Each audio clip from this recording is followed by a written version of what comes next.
All right, we are going to work on 4 different ways to play the C or C major chord. First one is the easiest. This is for beginners.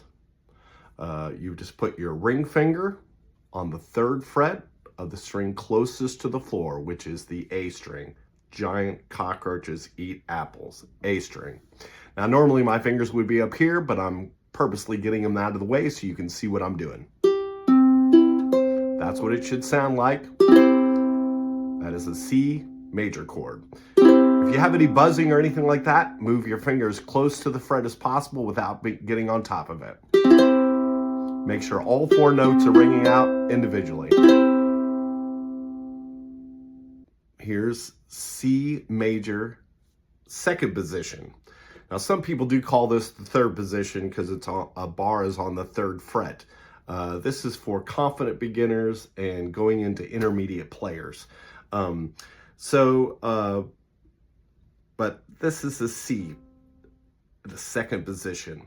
Bar chord with your pointer finger across the 3rd fret, middle finger on the 4th fret of the C string, giant cockroaches eat apples, right? And then you're going to add your ring finger to the 5th fret of the G string, the one that's closest to your chin.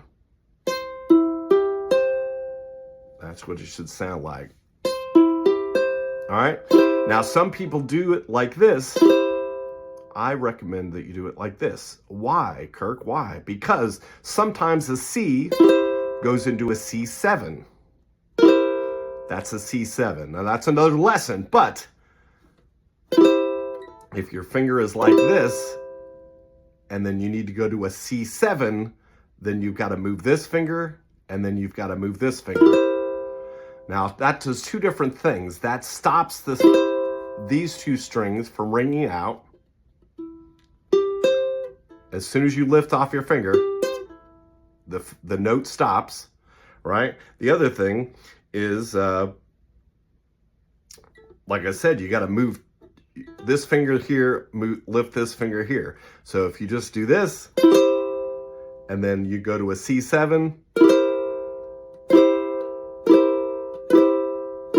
hear how those notes are just still ringing out. The only one that's changing is this one, right? So that, if that's the effect you're going for, that's the way I suggest it. C in the 3rd position. Now, there probably is other ways here to play a C, stretching your fingers a certain way or whatever. But this is the most common of the third way of playing C major. This time you're going to do a bar chord across the 7th fret, and then you're going to make an F shape, or if you don't know what an F shape is yet, which hopefully by the time you're doing bar chords, you know what an F shape is, but you do an F shape with your other 2 fingers.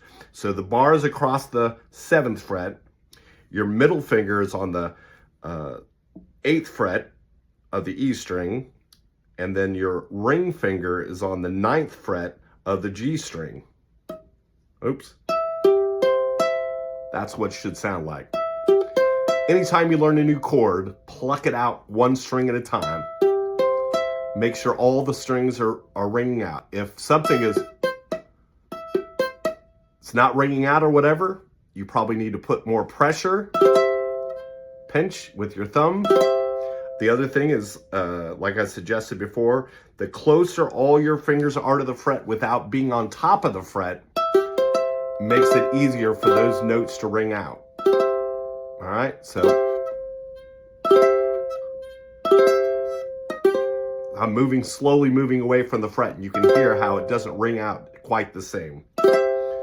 So this one might take some time to get used to. Here's another C chord. It's an octave C chord. So what that means is our beginning C chord here was an open C.